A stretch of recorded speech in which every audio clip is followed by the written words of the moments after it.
नमस्कार, मैं हूं सत्यपाल और आप देख रहे हैं CWB हिंदी न्यूज। मौसम अपडेट। आज से हरियाणा सहित उत्तर राज्यों में फिर बारिश की संभावना। उमस वाली गर्मी से मिलेगी राहत। जानिए आगे कैसे रहने वाला है मौसम का हाल। पिछले 2 दिनों से हरियाणा और NCR दिल्ली के दक्षिणी हिस्सों में आंशिक बादलवाई देखने को मिल रही है। साथ ही अधिकांश स्थानों पर मौसम साफ रहा है, जिस कारण तापमान में फिर से बढ़ोतरी हुई है। अभी आने वाले 4 दिनों तक हरियाणा और NCR दिल्ली सहित अधिकतर राज्यों में हल्की से मध्यम बारिश की संभावना जताई जा रही है। उड़ीसा, छत्तीसगढ़, मध्य प्रदेश, गुजरात, महाराष्ट्र और राजस्थान में झमाझम बारिश हो रही है। 13 से 16 अगस्त के दौरान हरियाणा और NCR दिल्ली में अधिकतर स्थानों में एक बार फिर बारिश हो सकती है। पहले हरियाणा के दक्षिणी हिस्सों और NCR दिल्ली में, फिर पश्चिमी और केंद्रीय जिलों और धीरे धीरे संपूर्ण इलाके में बारिश देखने को मिलेगी।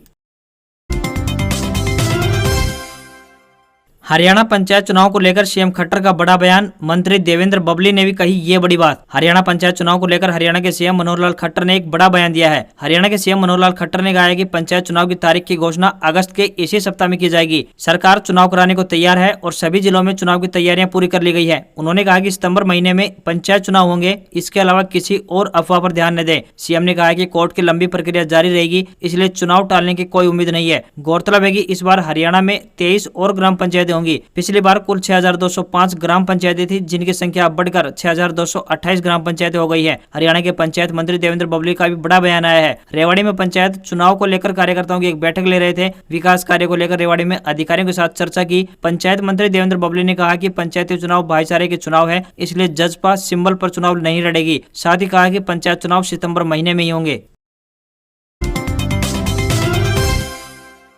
हरियाणा में दूर होगी चिकित्सकों की कमी। 847 नव चयनित डॉक्टरों की नियुक्ति पत्र जारी। हरियाणा की सरकारी अस्पतालों में डॉक्टरों की कमी दूर करने के लिए जुटे हरियाणा के सेहत मंत्री अनिल विज और सरकार ने एक बड़ा कदम उठाया है। शुक्रवार को प्रदेश के सरकारी अस्पतालों के लिए 847 नव चयनित डॉक्टरों की नियुक्ति पत्र जारी कर दिए गए हैं। डॉक्टरों की भर्ती को लेकर लंबे समय से कवायद चल रही थी। स्वास्थ्य मंत्री अनिल विज के प्रयासों के बाद यह भर्ती प्रक्रिया सिरे चढ़ सकी है। हरियाणा के गृह एवं स्वास्थ्य मंत्री अनिल विज का कहना है कि हम प्रदेश में डॉक्टरों की कमी नहीं रहने देंगे। हरियाणा पुलिस के 4 अधिकारी केंद्रीय गृह मंत्री पदक से अलंकृत। हरियाणा पुलिस के 4 अधिकारियों को साल 2022 में अपराध से जुड़े मामलों की जांच में उच्च पेशेवर मानकों को बनाए रखते हुए जांच में उत्कृष्टता के लिए केंद्रीय गृह मंत्री पदक से अलंकृत करने के लिए चुना गया है। सम्मानित होने वालों में एक महिला पुलिस अधिकारी भी शामिल है। हरियाणा पुलिस के प्रवक्ता ने जानकारी देते हुए बताया कि इस प्रतिष्ठित पदक से सम्मानित होने वाले देश भर के 151 पुलिस कर्मियों में हरियाणा पुलिस के inspector Basant Kumar, sub inspector Suman Devi, sub inspector Yogesh Kumar और हेड कांस्टेबल गोपाल चंद शामिल हैं।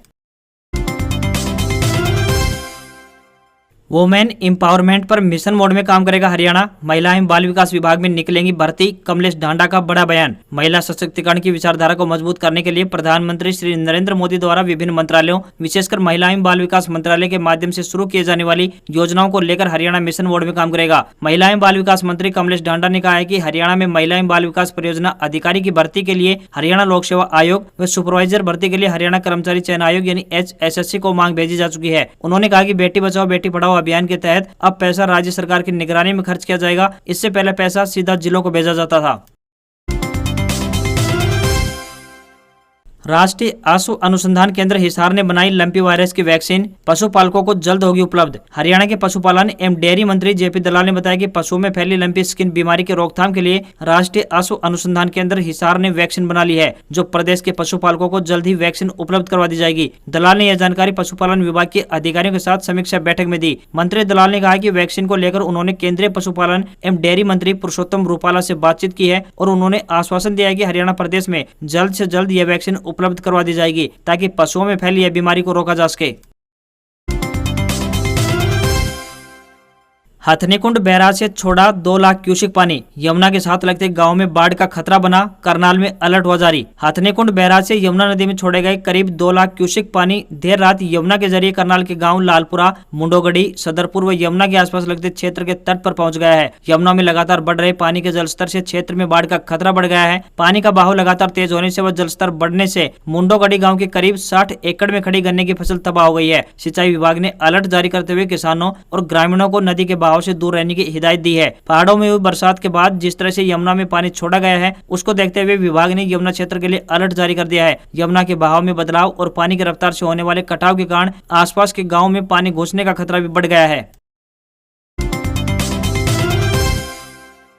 HBSC result 2022 update. Haryana board ने 10वीं और 12वीं कक्षा का एक दिवसीय परीक्षा का रिजल्ट घोषित किया। हरियाणा विद्यालय शिक्षा बोर्ड द्वारा जुलाई 2022 में आयोजित करवाई गई सेकेंडरी व सीनियर सेकेंडरी शैक्षिक व मुक्त विद्यालय एक दिवसीय एक विषय कंपार्टमेंट परीक्षा का परिणाम घोषित किया गया है। यह परिणाम बोर्ड की आधिकारिक वेबसाइट www.bseh.org.in पर देखा जा सकता है। इस परीक्षा में 61,707 परीक्षार्थी प्रविष्ट हुए थे, जिसमें 38,163 छात्र व 23,544 छात्राएं शामिल है। यह परीक्षा प्रदेश भर में 31 जुलाई 2022 को करवाई गई थी। 126 केंद्रों पर संचालित हुई थी यह परीक्षा।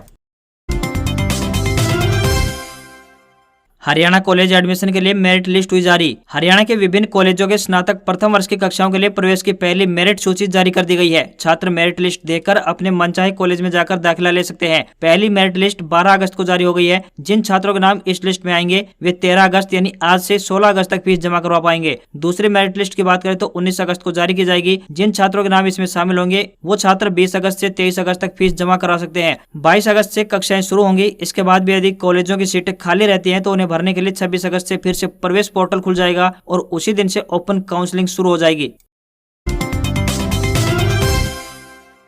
पंजाब एंड हरियाणा हाईकोर्ट में आई क्लर्क के पदों पर भर्ती, ऑनलाइन करें आवेदन। पंजाब एंड हरियाणा हाईकोर्ट में क्लर्क के पदों पर भर्ती के लिए आवेदन मांगे गए हैं। जो भी उम्मीदवार इन पदों के लिए इच्छुक हैं वे अपने आवेदन ऑनलाइन माध्यम से भेज सकते हैं। जो भी उम्मीदवार इन पदों के लिए इच्छुक हैं वे आधिकारिक वेबसाइट पर जाकर अपने आवेदन भेज सकते हैं। आवेदन करने की अंतिम तिथि 27 अगस्त 2022 तय की गई है। इन पदों के लिए आवेदन करने वाले उम्मीदवार किसी भी मान्यता प्राप्त संस्थान से साइंस या आर्ट्स में स्नातक पास होने चाहिए। आवेदकों को कंप्यूटर का ज्ञान भी होनी चाहिए। जनरल के लिए 825 रुपए फीस निर्धारित की गई है। वहीं SC, BC, ASM व OBC के लिए 525 रुपए फीस निर्धारित की गई है। पंजाब के दिव्यांगों के लिए फीस 625 रुपए निर्धारित की गई है। न्यूनतम आयु 18 वर्ष होनी चाहिए, अधिकतम आयु 37 वर्ष होनी चाहिए। कुल 759 पदों पर यह भर्ती की जाएगी।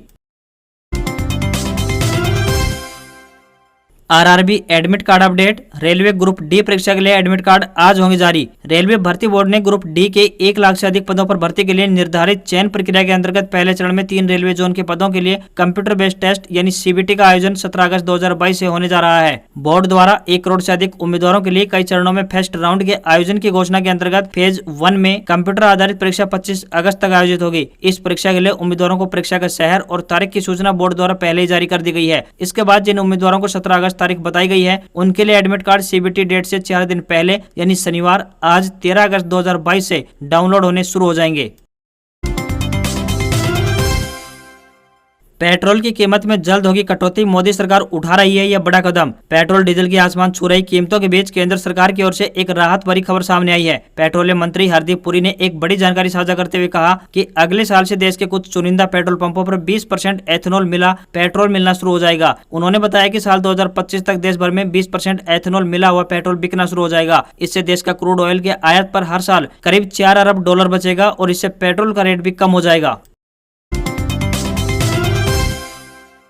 कुलदीप के गढ़ में कांग्रेस की आजादी गौरव पदयात्रा, सांसद दीपेंद्र हुड्डा बोले आदमपुर को बड़ा फैसला करना है, हरियाणा आपको देख रहा है। हरियाणा के हिसार जिले के हल्के आदमपुर के कांग्रेसी विधायक कुलदीप बिश्नोई के इस्तीफा देकर भाजपा में शामिल होने के बाद अब कांग्रेस ने कुलदीप को घेरने की तैयारी शुरू कर दी है। इसी के चलते ही राज्यसभा सांसद दीपेंद्र हुड्डा ने आजादी के 75 वर्ष पूरे होने के उपलक्ष्य में हिसार के आदमपुर के बालसमंद से बांडा हेड़ी तक आजादी गौरव पदयात्रा का नेतृत्व किया। इस पदयात्रा में उसके साथ पूर्व मंत्री संपत सिंह और पूर्व मंत्री जयप्रकाश भी शामिल रहे। दीपेंद्र हुड्डा ने कहा कि हिंदुस्तान की 75वीं वर्षगांठ मनाई जा रही है। आजादी गौरव यात्रा पूरे हरियाणा में निकाली जा रही है। आदमपुर में इसका महत्व भी है। राजनीति ने करवट लिया है। आदमपुर की ओर पूरा देश और हरियाणा देख रहा है। आदमपुर को बड़ा फैसला करना है क्योंकि उपचुनाव आने वाला है। मशहूर कॉमेडियन राजू श्रीवास्तव के लिए अगले 72 घंटे अहम, तबीयत में थोड़ा सुधार लेकिन अभी भी वेंटिलेटर पर, ICU में बहन ने बांधी राखी। मशहूर कॉमेडियन राजू श्रीवास्तव की सेहत बेहद नाजुक बनी हुई है। डॉक्टर्स ने शुक्रवार को बताया कि उनके लिए अगले 3 दिन यानी 72 घंटे अहम होने वाले हैं। हालांकि डॉक्टर ने पॉजिटिव साइन दिए हैं। डॉक्टर्स का एक पैनल लखनऊ PGI से भी भेजा गया है। देर रात से उनकी बॉडी में मूवमेंट देखा जा रहा है। उधर बहन सुधा श्रीवास्तव ने रक्षाबंधन के दिन ICU में उन्हें राखी बांधी और भाई के जल्द स्वस्थ होने और लंबी उम्र की प्रार्थना की। राजू का इलाज कर रहे कार्डियोलॉजिस्ट डॉक्टर संदीप सेठ ने बताया कि वे बीच बीच में खुद से पैर मोड़ रहे हैं। उनके हाथ व पैर की उंगलियां भी मूवमेंट कर रही हैं, जो कि अच्छा साइन है। वहीं दूसरी तरफ रात करीब 10 बजे पीएम नरेंद्र मोदी ने फोन कर राजू की पत्नी शिखा श्रीवास्तव से बात की और स्वास्थ्य के बारे में हालचाल जाना। प्रधानमंत्री ने उनके जल्द स्वस्थ होने की कामना की। उधर दूसरी तरफ सीएम योगी आदित्यनाथ भी लगातार हेल्थ का अपडेट ले रहे हैं। बता दें कि राजू श्रीवास्तव बुधवार सुबह वर्कआउट के लिए जिम गए थे। वहां अचानक सीने में दर्द हुआ और गिरकर बेहोश हो गए। उन्हें तत्काल दिल्ली के एम्स में एडमिट कराया गया। पता चला कि उन्हें दिल का दौरा पड़ा है। इधर singer Sonu Nigam, comedian Johnny liver ने भी उनके जल्द स्वस्थ होने की कामना की है। यूजीसी की घोषणा, नीट जेडब्ल्यू मेन के लिए सीयूईटी कराने की योजना। मेडिकल और इंजीनियरिंग में भी इस एग्जाम से मिलेगा एडमिशन। सीयूईटी एग्जाम से एडमिशन प्रोसेस को पूरी तरह छात्र समझ भी नहीं पाए थे कि यूजीसी की ओर से मेडिकल और इंजीनियरिंग एग्जाम को भी इसमें मर्ज करने का प्रस्ताव दिया गया है। विश्वविद्यालय अनुदान आयोग ने नीट और जेडब्ल्यू मेन के लिए भी सीयूईटी एग्जाम कराने की योजना तैयार की है। संभव है कि मेडिकल और इंजीनियरिंग का प्रवेश भी इसी एक एंट्रेंस टेस्ट के जरिए से हो सकता है। आज खबरों में बस इतना ही। देखते रहिए CWB हिंदी न्यूज। नमस्कार।